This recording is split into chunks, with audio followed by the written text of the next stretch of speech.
우리는 오늘 참으로 기쁘고 감사한 날을 보내고 있습니다. 오늘은 바로 예수님께서 부활하신 부활 주일입니다. 그렇게 우리의 마음속에 예수님이 부활하셨다라는 그 사실로 말미암아 기쁨이 있고 감사함이 있고 감동이 있고 감격이 있는 줄로 믿습니다.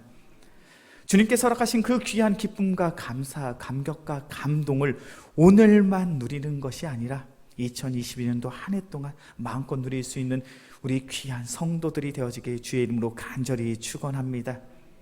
주님께서는 사망의 권세를, 죽음의 권세를 이기신 줄로 믿습니다. 그렇게 우리의 삶과 우리의 환경이 어떠하든지 부활하신 예수 그리스도로 말미암아 온전히 이기고 온전히 승리할 수 있는 우리 모두가 되어지길 주의 이름으로 간절히 축원합니다. 우리는 오예배의 시간을 통해서 이스라엘을 구원한 사사들의 이야기를 살펴보고 있습니다. 지금까지 우리는 어떠한 사사들의 이야기를 살펴보았습니까? 먼저는 에훗이라는 사사가 있었습니다. 그는 어떠한 특징을 가지고 있었죠? 우리가 잘 아는 것처럼 그는 왼손잡이였습니다. 성경에서 말씀하고 있는 이 에훗이 왼손잡이였다라는 것은 단순히 그가 왼손을 잘 쓰는 사람이라는 의미를 가지고 있는 것은 아닙니다. 성경에서 말씀하고 있는 이 왼손잡이라는 그 사실은 오른손에 장애가 있는 사람이라는 뜻을 가지고 있었죠. 에훗은 어떠한 사람입니까? 오른손에 장애가 있습니다. 오른손에 장애가 있기에 장애인이기 때문에 왼손밖에 사용할 수 없는 거예요. 당시의 사회적인 문화 풍습으로 본다면 그는 장애인입니다. 사회적인 약자입니다. 결단코 그가 가진 능력으로, 그가 가진 힘으로 하나님께서 행하실 놀라운 일을 행할 수 없을 것처럼 보여지는 사람이에요. 그런데 중요한 사실이 무엇입니까? 하나님께서 그 에훗을 부르시고 그로 말미암아 이스라엘 백성을 구원해 내셨다는 거죠. 두 번째로 우리가 살펴본 사사는 누구였습니까? 삼갈입니다. 이 삼갈은 어떠한 특징을 가지고 있었나요? 600명의 블레셋 군사들, 블레셋 병사들을 때려 죽인 이가 바로 삼갈이라는 사사였습니다. 그런데 성경의 말씀을 보면 그가 사용한 무기가 참으로 보잘것없다라는 그 사실을 발견하게 됩니다. 그의 무기가 무엇이었습니까? 바로 소를 모는 막대기였어요. 블레셋 군사들은 철기 문화를 가지고 있습니다. 철제 무기를 가지고 있어요. 당시에 사용할 수 있는 가장 강력한 칼과 창을 들고 전쟁을 치렀던 사람입니다. 그에 비해서 이 삼갈은 소 모는 막대기, 인간적인 관점으로 본다면 참으로 보잘것없는, 볼품없는 농기구 하나 들고 그 600명이나 되는 많은 병사들을 때려 잡은 자가 바로 삼갈이었어요. 그리고 우리가 지난주에 살펴본 이스라엘의 사사는 누구였습니까? 바로 드보라라는 여성이었죠. 이 드보라는 여성입니다. 특별히 가정이 있는 그런 가정 속의 아내였어요. 고대 근동사에서 여성은 사회적 약자입니다. 한 명의 사람으로, 한 명의 사회 구성원으로서 인정을 받지 못하는 존재이죠. 유대인들이 인구 계수를 합니다. 인구 조사를 합니다. 그런 인구 계수 속에 여성들은 그 인구에 포함되지 않았어요. 여성에게 어떤 인권도 어떤 권리도 가지지 못했습니다. 그렇게 여성들은 어떠한 재산도 어떠한 재물도 소유할 수 없었어요. 여성은 철저히 남성에게 종속된 존재입니다. 그렇게 남편이 얼마든지 마음만 먹으면 자신의 아내를 팔아버릴 수 있었고, 그것이 결단코 어떤 흠이나 어떠한 잘못이 되지 않았던 시기가 바로 고대 근동사예요. 그런 사회 속에서 여성은 철저히 약자입니다. 그 여성은 하나님이 도저히 사용할 수 없는 그러한 존재처럼 보여져요. 그러나 우리가 지난주에 말씀을 살펴본 것처럼 하나님께서는 그 여성이자 드보라를 사용하십니다. 그리고 그 드보라를 통해서 이스라엘 백성이, 이스라엘 민족이 구원을 받게 되었죠. 오늘 본문에서 등장하는, 오늘 본문에서 말씀하고 있는 이 기드온이라는 사람은 어떠한 사람입니까? 우리가 기드온 하면 떠오르는 단어, 숫자가 있습니다. 기드온, 어떤 숫자가 떠오르십니까? 기드온 300용사. 예, 다 300이라고 대답을 하신 거죠? 마스크 때문에 안 보인 줄로 믿습니다. 기도하면 떠오르는 것이 300용사예요. 300명으로 미디안 대군을 압살한 큰 전쟁 속에서 큰 승리를 쟁취한 사람이 바로 기드온입니다. 기드온의 병사들은 단 300명이었습니다. 근데 그들과 대적했던, 그들과 맞서 싸웠던 미디안의 연합군들은 총 몇 명이었는지 아십니까? 성경의 말씀을 보면 13만 5천 명이에요. 13만 5천 명이나 되는 대군을 기디안은 단 300명의 용사들과 함께 그들과 맞서 싸워서 큰 승리를 거둔 이가 기드온입니다. 그렇다면 우리는 기드온에 대해서 그러한 상상, 그런 기대를 가질 수 있을 것 같아요. 야, 기드온은 정말 용맹한 사람이구나. 기드온은 정말 뛰어난 용장이구나, 맹장이구나. 그렇게 하나님께서는 이 기드온을 통해서 이스라엘 백성을 놀랍게 승리케 하신 것이구나. 그런데 오늘 사사기 6장의 말씀을 보면 사사 기드온은 우리가 생각하는 그런 뛰어나고 용맹한 그런 장수, 용장은 아니었던 것 같아요. 우리 사사기 6장 11절의 말씀을 함께 봉독하겠습니다. 사사기 6장 11절의 말씀입니다. 함께 봉독합니다. 여호와의 사자가 아비에스의 사람 요아스에게 속한 오므라에 이르러 상수리 나무 아래에 앉으니라. 마침 요아스의 아들 기드온이 미디안 사람에게 알리지 아니하려 밀을 포도주 틀에서 타작하더니. 하나님의 사자가 지금 기드온 앞에 나타났습니다. 하나님의 사자가 기드온 앞에 지금 나타났는데 이 기드온이 지금 무엇을 하고 있습니까? 11절 하반절의 말씀을 보니까 밀을 포도주 틀에서 타작하더니. 밀은 어디에서 타작하는 게 맞을까요? 밀은 어디에서 타작해야 됩니까? 밀을 타작하는 데서 타작을 해야죠. 그런데 오늘 본문의 말씀, 성경의 말씀을 보니까 이 기드온은 밀을 포도주 틀에서 타작하고 있습니다. 왜 밀을 포도주 틀에서 타작하고 있을까요? 미디안 사람들에게 알리지 아니하려. 미디안 사람들에게 보이지 않기 위해서 지금 기드온은 밀을 포도주 틀에서 타작하고 있는 거예요. 지금 기드온은 어떠한 걱정, 어떠한 근심에 사로잡혀 있습니까? 나에게 이만큼의 밀이 있는데 이 밀을 타작한 다음에 이 밀을 빼앗기면 안 되는데 지금 숨어서 자신의 몫을 챙기고 있는 거예요. 그는 어떠한 사람처럼 보이십니까? 기드온은 철저히 겁쟁이인 거예요. 어찌 보면 기드온은 매우 이기적이고 개인주의적인 그런 마음을 가지고 있습니다. 자신의 몫을 챙기기 위해서 숨어서 자신의 몫을 지켜내고자 하죠. 다른 사람들에게 모범이 되거나 본이 될 만한 그런 지도자의 성품을 가진 것처럼 보여지지 않아요.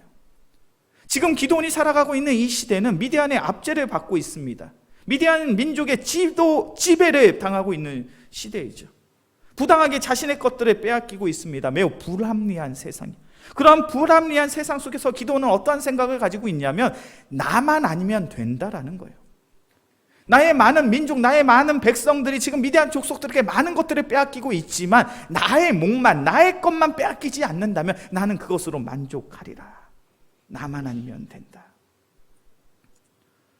이러한 모습은 앞에 보았던 다른 사사들보다 더 부족하고 더 연약해 보여요.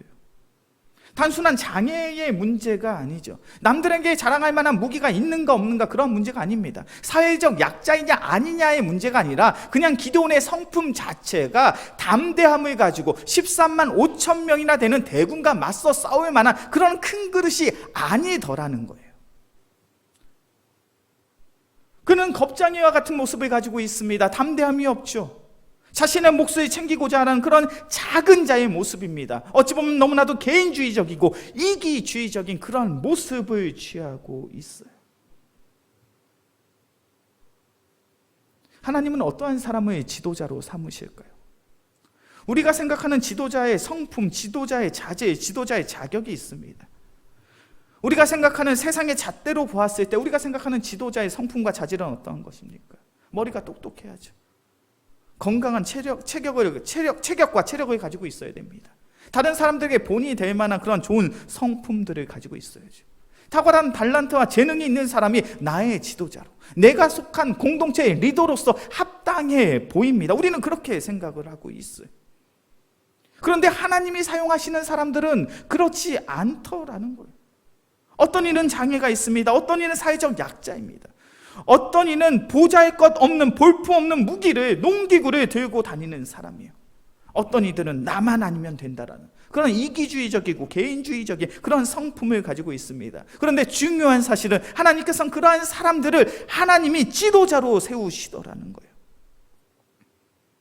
우리가 신앙생활을 하면서 우리 스스로 내 자신을 그렇게 평가할 수 있죠. 주님, 나는 참 지혜가 부족합니다. 지식이 부족합니다. 달란트와 재능이 부족합니다. 건강이, 체력이 예전 같지 않아서 참 하나님의 일을 감당하기에 많은 것이 부족합니다. 그렇게 우리는 더 이상 하나님의 사역을 감당할 수 없을 것 같습니다. 오늘 본문의 말씀을 보면 기드온도 그러한 사실을 잘 알고 있어요. 여호와의 사자가 기드온을 부르고 있을 때 기드온이 대답합니다. 나는 나의 지파 가운데서도 가장 작은 자입니다. 가장 부족함이 많은 사람입니다. 그런데 어찌 내가 이 민족을 이끌어 이 대군 미디안 사람들과 다툴 수 있겠습니까? 나는 그와 같은 일을 감당할 수 없습니다. 그런데 그것은 세상의 원리라는 것이죠. 세상의 잣대와 세상의 기준이라는 것입니다. 하나님의 방법은 달라요. 하나님은 아무리 작은 자, 아무리 부족한 자, 아무리 연약한 자라 할지라도 하나님이 쓰신다 하시며, 그리고 하나님이 쓰신다 할 때 주여 내가 여기 있사오니 나를 사용하여 주옵소서 믿음으로 고백하게 된다면 바로 그때 아무리 작고 아무리 부족하고 아무리 보잘것없는 인생을 살고 있더라도 하나님께서 그러한 우리의 인생을 하나님의 나라를 위해 귀하게, 아름답게, 멋지게 사용하실 줄로 믿습니다. 그런 인생이 바로 기드온의 인생이고 기드온의 삶이었어요. 기드온은 자기 스스로 알고 있습니다. 내가 이스라엘 백성을, 이스라엘 민족을 구원할 만한 그런 큰 사람이 아니라는 사실을 기드온도 분명 알고 있어요.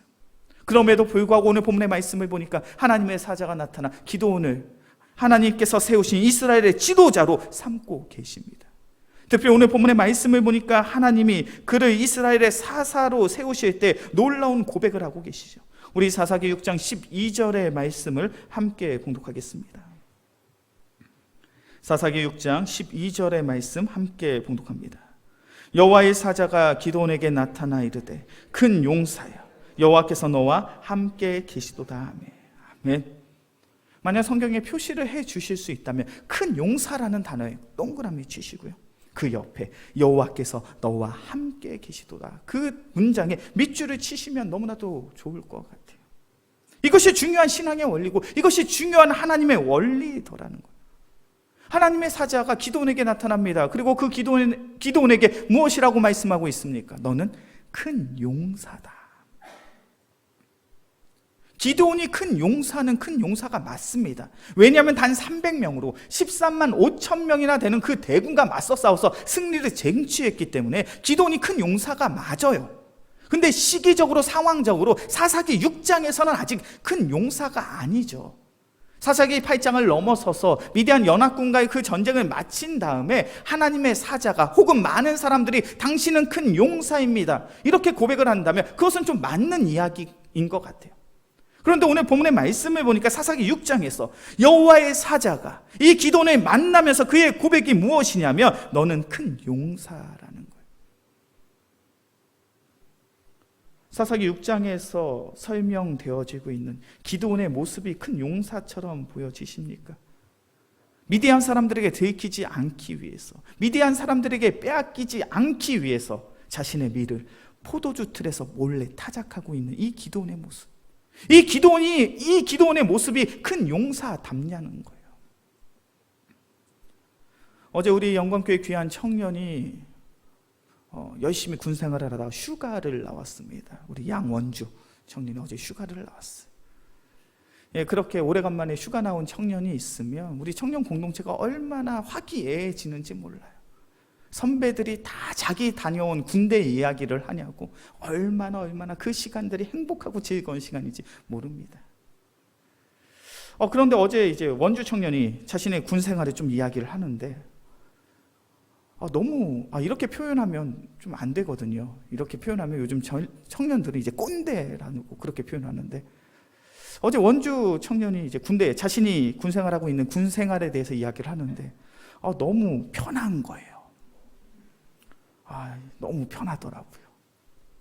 정말 군대가 너무너무 좋아졌더라고요. 자기가 먹고 싶은 것을 마음껏 먹을 수 있다는 그런 이야기를 하는데, 문득 제가 겪었던 군 생활이 생각이 나더라고요. 저야 지금부터 20년도 전에 군 생활을 했으니까요. 제가 군 생활을 했을 때 가장 저를 힘들게 했던 건 먹는 것이 가장 어려웠습니다. 군 생활을 해보신 분은 잘 아실 거예요. 제가 일병을 달고, 일병 3호봉이라고 하죠. 일병을 달고 3개월이 지난 다음에 군 생활을 해서 최소한 이제 10개월 이상을 해야 군대에서는 PX를 처음 가게 해줬습니다. 근데 사람이 참 신기한 게 단 음식을 먹지 않으면요, 정말로 단 음식이 너무너무 먹고 싶어요. 제가 군 생활할 때 그런 일이 있었어요. 이등병 때입니다. 이제 화장실에 들어가고 있는데 제 동기였던 이등병이 화장실에서 나오면서 저를 보며 씩 웃는 거예요. 그러면서 저의 주머니에 뭘 하나 싹 넣어주고 갈 길을 갔습니다. 저희 주머니에 뭘 넣어줬을까요? 초코파이를 넣어준 거예요. 이 초코파이가 어디서 난지 모르겠지만 너무나도 귀한 그 초코파이를 제가 동기라고 하나를 주머니에 넣어준 거예요. 어떠한 마음이 들었을까요? 이 초코파이를 어떻게 해야 되는데? 빨리 먹어야 되는데 어디서 먹어야 될까? 지금 상상하시는 그곳에서 제가 초코파이를 먹진 않았습니다. 근데 고민이 되는 거예요. 고참들한테 들키면 안 되니까. 그런데 이 초코파이는 먹긴 먹어야겠고. 오늘 본문에서 등장하는 기드온의 모습을 저희 군 생활과 빗대어서 이야기한다면 그런 거예요. 짝대기 하나인 이등병이 초코파이가 너무 먹고 싶어서 지금 부대에 있는 화장실에서 문을 걸어 잠겨 몰래 초코파이를 먹고 있는 거예요. 그런데 하나님의 사자가 나타납니다. 천사가 나타나요. 그리고 그 이등병을 향해서 이렇게 이야기합니다. 큰 용사요. 그의 모습이 큰 용사입니까? 아무리 봐도 그는 큰 용사가 아니에요. 나중에 군생활을 열심히 해서 나중에 병장이 되고 중사가 되고 상사가 되고 대위가 되고 소령이 되고 대령이 되어서 놀라운 업적을 쌓았다면 그 다음에는 큰 용사라고 부를 수 있겠죠. 그러나 짝대기 하나를 가지고 그 초코파이 하나 먹겠다고 화장실에서 숨어서 초코파이를 먹는 그 병사의 모습은 아무리 봐도 큰 용사가 될 수 없어요. 그러나 오늘 성경의 말씀을 보니까 그러한 초라한 모습을 가지고 있는 초라한 모습을 가지고 있는 기드온에게 하나님의 사자가 나타나 이야기합니다. 너는 큰 용사라는 거예요. 기드온의 그의 모습이 참으로 초라하고 볼품없는 것처럼 보여지지만 이 기드온이 하나님의 관점에서 큰 용사가 될 수 있는 이유가 어디에 있습니까? 사사기 6장 12절 하반절의 말씀이죠. 하나님께서 너와 함께 계시기 때문에. 기드온이 큰 용사인 이유는 하나님께서 그와 함께 하시기 때문입니다. 기드온이 큰 용사가 된 이유는 하나님께서 그를 택하시고 그의 삶에 간섭하여 주사 하나님께서 그를 이스라엘 백성의 지도자로 세우셨기 때문에 그가 큰 용사가 된 거예요. 그는 지금 그가 이룬 어떠한 업적도 어떠한 승전보도 가지고 있지 못합니다. 그러나 그것이 중요하지 않은 거예요. 하나님이 그와 함께 함으로 인해 이미 그는 전쟁에서 승리한 용사와 별반 다르지 않은 거예요. 큰 용사라는 칭함을 받아도 전혀 이상하지 않은 거예요. 우리의 인생, 우리의 삶이 그러한 줄로 믿습니다. 우리는 이 세상을 살아가며 자꾸 결과에 집착을 하죠. 그리고 나의 인생, 나의 삶을 통해 어떠한 좋은 결과가 이루어지고 만들어져야 나의 가치가 올라간다고 생각합니다. 그리고 내가 많은 세상의 다른 사람들에게 인정을 받는다라고 생각을 하죠. 근데 중요한 것은 그것은 세상의 방식이라는 거예요. 하나님의 관점은 결단코 그렇지 않더라는 거예요. 나의 삶 속에 좋은 결과가 없습니다. 나는 여전히 참으로 볼품없는 인생을 살아가는 것처럼 보여진다 할지라도 하나님께서 나와 함께 하심으로 우리는 하나님 앞에서 큰 용사가 되어진 줄로 믿습니다. 이것이 참으로 귀한 신앙의 고백이에요. 우리는 자꾸 우리의 결과에 집착을 하죠. 우리의 삶 속에 어떠한 좋은 결과가 이루어져야 우리는 내가 스스로 성공한 인생, 승리자의 삶을 산다라고 그런 착각 속에 빠져 있습니다. 그러나 그것은 하나님의 방법이 아닙니다. 내가 만들어낸 결과는 하나님 앞에서 전혀 중요하지 않더라는 거예요. 하나님은 아무 이유 없이, 아무 조건 없이 전적인 하나님의 은혜와 하나님의 사랑으로 말미암아 우리를 택하신 줄로 믿습니다. 전적인 하나님의 은혜와 사랑으로 우리를 택하셨기 때문에 바로 나는 하나님의 큰 용사가 되어진 거예요. 그렇게 로마서 8장 37절의 고백이 얼마나 귀한 고백인지 몰라요. 그러나 우리는 이 모든 일에 우리를 사랑하시는 이로 말미암아 우리가 넉넉히 이기느니라. 우리가 이 세상을 살아가며 우리는 넉넉히 이길 수 있다라는 거예요. 우리의 삶과 우리의 환경이 어떠하든지 우리는 승리자로서 살아갈 수 있다라는 거예요. 우리가 이 험난하고 이 죄악된 세상을 살아가며 우리가 넉넉히 이길 수 있는 이유, 우리가 온전한 승리자의 모습으로 살아갈 수 있는 이유는 단 한 가지예요. 바로 우리를 사랑하시는 예수 그리스도로 말미암아 우리가 넉넉히 이기는 자가 되었다는 거예요. 우리의 삶 속에 뜻하지 않은 고난과 시련이 있을 수 있습니다. 뜻하지 않은 역경과 아픔의 순간들이 우리의 삶 속에 있을 수 있어요. 우리는 이 세상을 살아가며 주어진 상황과 환경으로 인하여 참으로 낙심하고 낙담할 수 있습니다. 여전히 우리의 삶 속엔 내가 해결해야 될 삶의 문제들이 너무나도 많아요. 대학에 진학하는 거, 좋은 직장을 얻고 취업하는 거, 승진의 문제, 결혼의 문제, 직장의 문제, 사업장의 문제. 세상의 기준으로 본다면 나는 너무나도 가진 것이 없는 초라한 인생을 살아가는 것처럼 보여집니다. 그런데 중요한 사실은 능력의 하나님께서 우리를 부르신 줄로 믿습니다. 그리고 그 능력의 하나님께서 우리와 함께 하시는 줄로 믿습니다. 그렇게 우리의 인생은 결단코 패배자의 인생이 아니요 넘어지고 쓰러진 인생을 살아가는 것이 아니라 온전히 예수 그리스도로 말미암아 이 혼란스럽고 어지러운 세상 속에서 넉넉히 이길 수 있는 승리자의 삶을 살고 있는 줄로 믿습니다. 그렇게 우리의 삶 속엔 기쁨이 있는 것이죠. 그렇게 우리의 삶 속엔 감사함이 있는 것입니다. 이제 말씀을 정리하겠습니다. 이 세상을 창조하신 창조의 하나님, 이 세상의 모든 것을 다스리시는 능력의 하나님께서 우리를 불러주셨습니다. 특별히 부활주의를 맞이해서 이른 새벽 부활주의 특별 새벽 예배로 모이고 부활주의 감사 예배를 드리고 한 주간 고난주간을 통하여 특별 새벽 기도회로 특별 수요 예배로 성금요 기도회로 여러 모양과 모습으로 우리가 예배의 자리에 나와 함께 예배할 수 있다라는 그 사실이 주님께서 나와 함께 하신다는 귀한 증거인 줄로 믿습니다. 주님께서는 우리와 함께 하십니다. 그렇게 우리는 우리의 상황과 우리의 환경이 어떠하든지 우리 모두는 승리할 수 있는 참된 승리자인 줄로 믿습니다. 우리는 이제 고난주간을 마치고 부활주의를 마치며 다시금 우리의 일상으로 우리가 속한 세상 속으로 돌아갑니다. 그러나 우리가 아무리 혼란스럽고 어지럽고 죄악된 세상을 살아가고 있다 할지라도 나와 함께 하시는 하나님으로 말미암아 우리를 사랑하사 십자가에 달려 죽으시고 부활하신 예수 그리스도로 말미암아 온전히 이기고 승리할 수 있는 우리 모두가 되어지게 주의 이름으로 간절히 축원합니다.